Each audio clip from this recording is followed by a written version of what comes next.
Hello, my name's Lynn Jones, and as well as being a holistic therapist, I'm also a hypnobirth instructor and also a variety of other things that I do.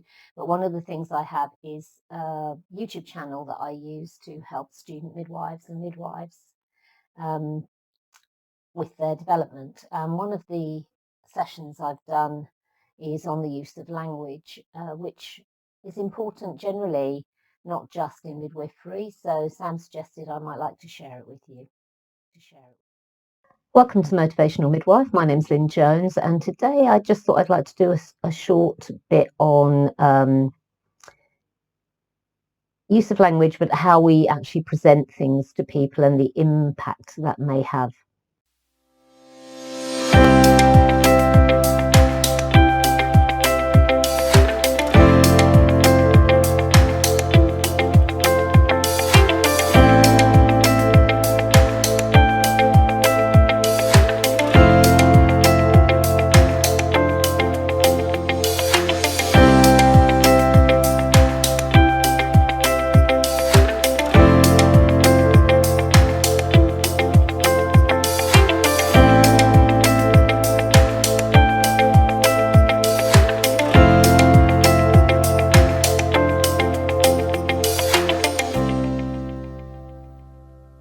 So I just wanted today really to do a short piece on language to get you thinking about some of the things we routinely do and say without generally much thought for the impact that it has on the people in our care.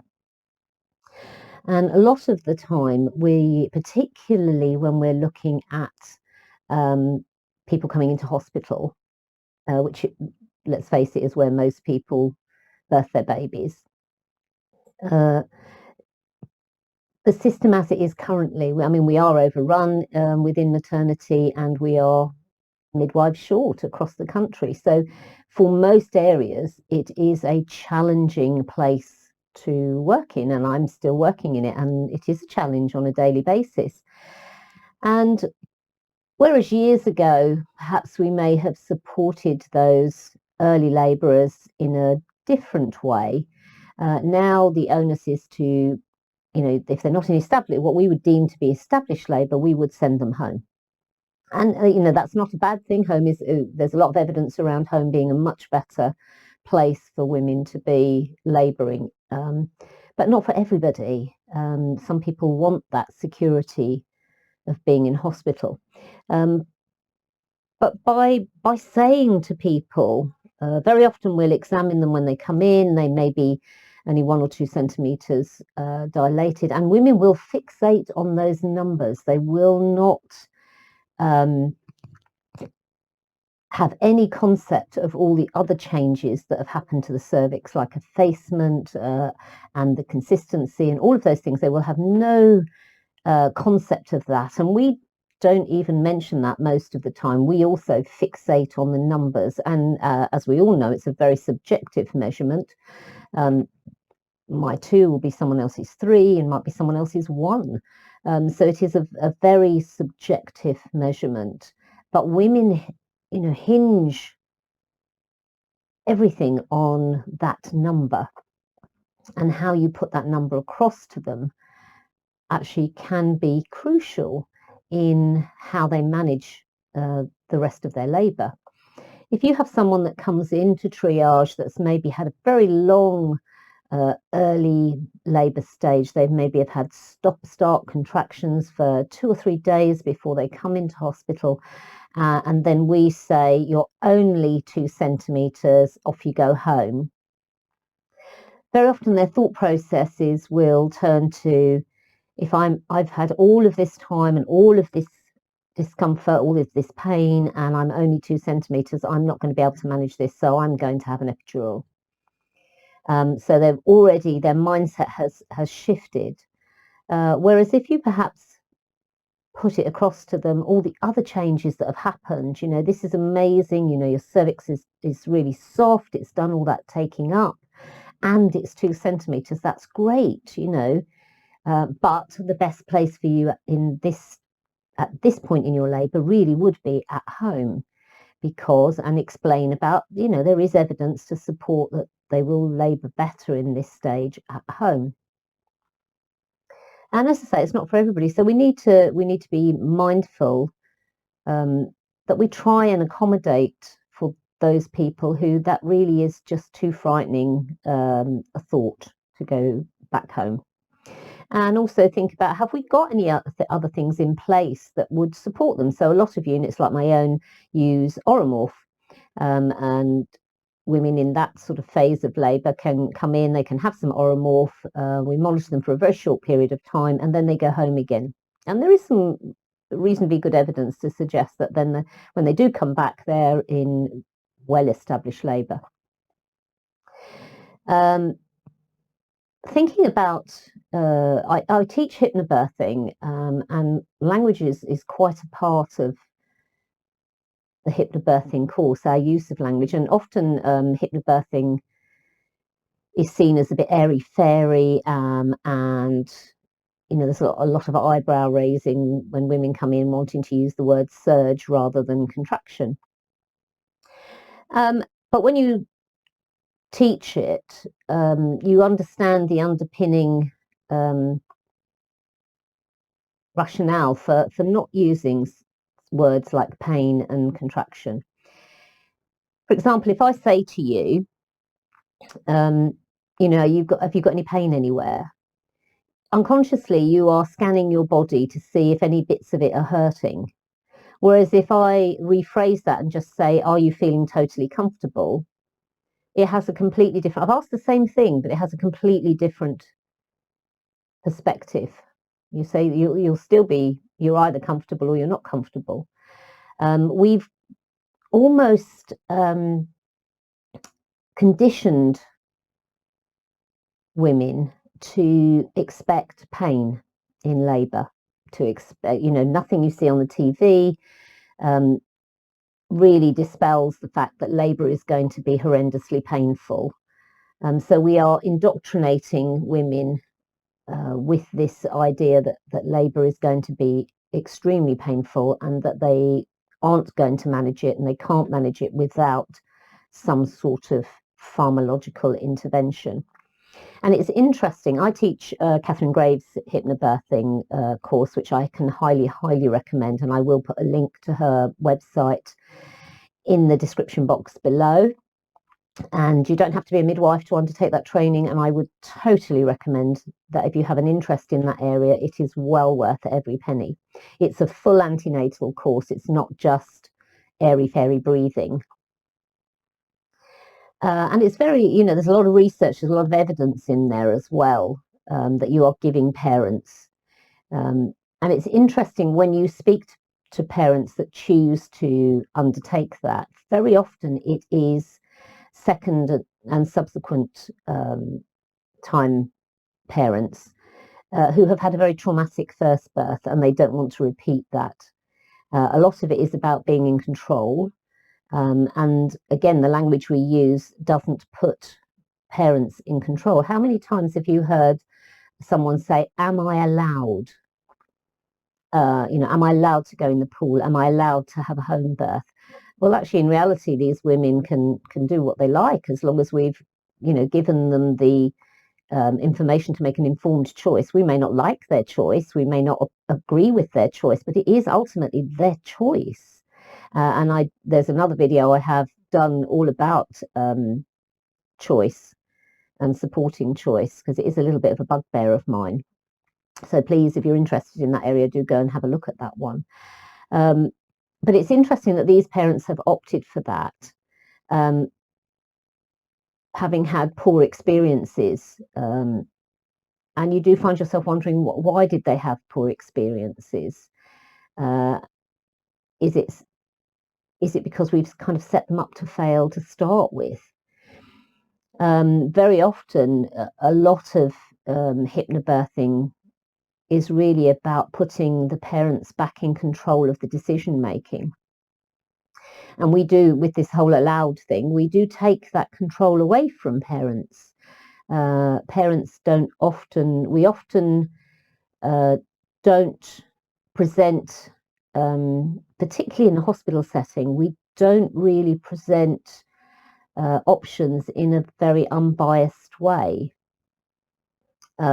Things that spring to mind currently are around vaginal breech, for example.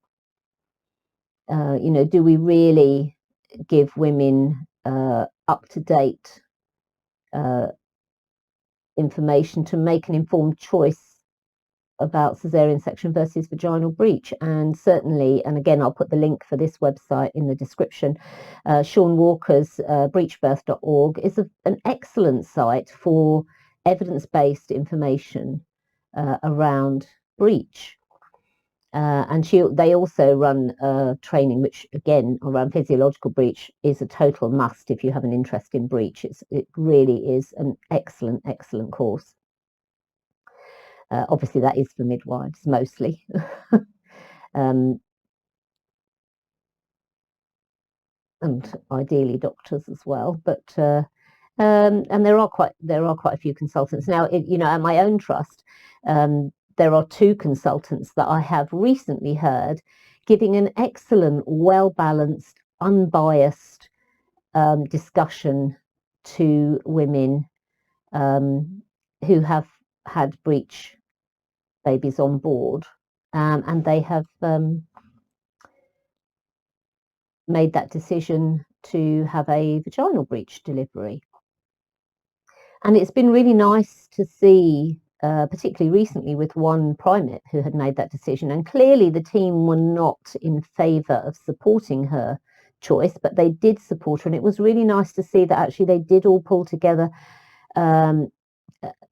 to try and support her with that decision. I mean, ultimately, it didn't work out. And for a variety of reasons, she did end up with a caesarean section. But they did all come together and try and support her with that choice. But it's interesting that sometimes how we put those facts and figures across to people are really in a very skewed way and a very frightening way as well. We tend to talk about risk a lot as opposed to chances of. And if I say your risks of something, instantly your brain is thinking very risk averse. And I say I am equally as guilty of kind of using that terminology as well. Whereas if we say your chances of something, it does seem to give a more balanced approach, in my opinion, anyway. If we think about if you think about, I mean, part of when you're teaching hypnobirthing, we're looking at labour, and if you're thinking about it's a physiological process, we're designed to labour and give birth, generally speaking, and all things being considered and a level playing field and nothing else going on there. Why should this cause pain? Does any other muscle in your body, when it's carrying out its normal function, cause pain? On a daily basis, my arm moves like this, but it's not aching from using that because my biceps and my triceps are designed to be doing that. So the uterus is designed to do the job it's meant to do. So why should it be painful? And is it because we have our use of language? We use the word pain a lot, and often people will say, on a scale of, how bad is your pain? Whereas if we moved away from the word pain and used discomfort, would it have the same connotations? Would we have already, made women think this is going to be painful? Everything in the media portrays childbirth as excruciatingly painful. You rarely see not pain-free labours, but you rarely see women who actually manage their labours really well on television because it's not entertaining. And you have to remember that all of these programmes that are on TV, they are there for entertainment purposes.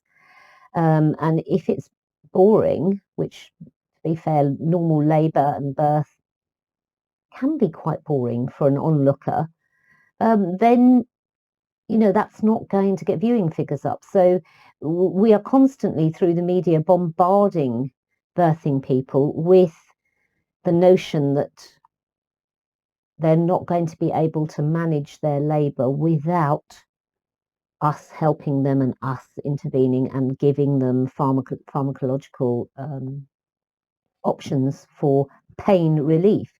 When we do a lot of antenatal classes, for example, we talk about pain relief. We don't talk about comfort measures. If the baby is in a posterior position, so back to back, we tell women that they're going to have a long labour, it's going to be really painful, and it will probably end up with a forceps or a section. Back to back babies are going to have long, drawn out labours. Well, they might do, but they might not. Every woman is different. And we kind of have this one size fits all for women, which I find extraordinarily frustrating.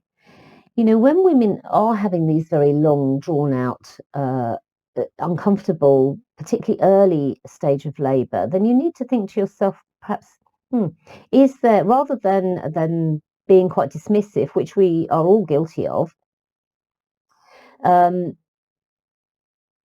a bath, have a couple of paracetamol, ring us when things have picked up a little bit. Should we be thinking, is there some sort of labour dystocia going on here? Is there a biomechanical issue? That we perhaps could arm them with some techniques that may alleviate some of those if it's a biomechanical issue. And again, Molly O'Brien's Optimal Birth site offers some extraordinarily good courses on biomechanics for parents and for professionals. And I'm, fortunate enough to be part of that. And they are useful techniques, which, if it's a biomechanical issue, sometimes will help parents just get through that early stage and manage their labour more comfortably.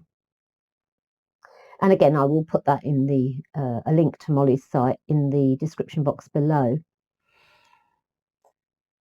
When we meet couples, birthing people, particularly in labour, how you introduce yourself, how you approach them, we're supposed to, as midwives, have them as the centre of our care. And I'm not sure we always do. I find it frustrating sometimes where you might be caring for someone, or you may, and midwives seem to spend a lot of time out of the room rather than in the room with the people they're caring for. And there may be very good reasons for that, but my own practice is I try and stay in the room with the person that I'm caring for, unless they don't particularly want me in the room for any reason. But most parents find it reassuring that you're there for them. And part of our role as a midwife really is watchful attendance. But I think as time's gone on, we find it quite difficult to do that. We find it quite difficult to do that watchful, allowing labour to unfold. We need to be doing something. And of course, if we've managed to make women believe that they can't do it, and I say part of that is how we talk to them, how we get across what's going on to them. Particularly with OP labours, posterior labours, very often you will hear people say, well, you're probably better to have an epidural early if you've got a posterior position, because it's going to be a very long labour, and you may end up with an instrumental delivery. So, or even a section. So you've already planted those seeds of doubt into people's brains before they've even got that far.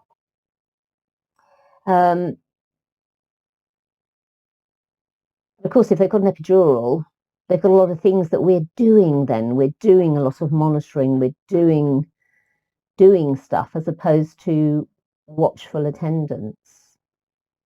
But that's just, my perspective on it. And I do find it quite frustrating that we seem to be slowly eroding our art of watchful attendance and allowing birth to unfold um, because of the culture we work within these days. And it's almost like a conveyor belt mentality that we have, as quick as we can get those babies out, we enforce timeframes that are not massively evidence based. Um, if you look at NICE guidance around second stage of labour, and you look at the evidence they've actually based it on, really, there is no really good evidence. It's just kind of people's expert opinion that that would be a good time, without any consideration for the fact that if the mother and baby are okay, do we need to really stick to those very strong, rigid timetables? Um,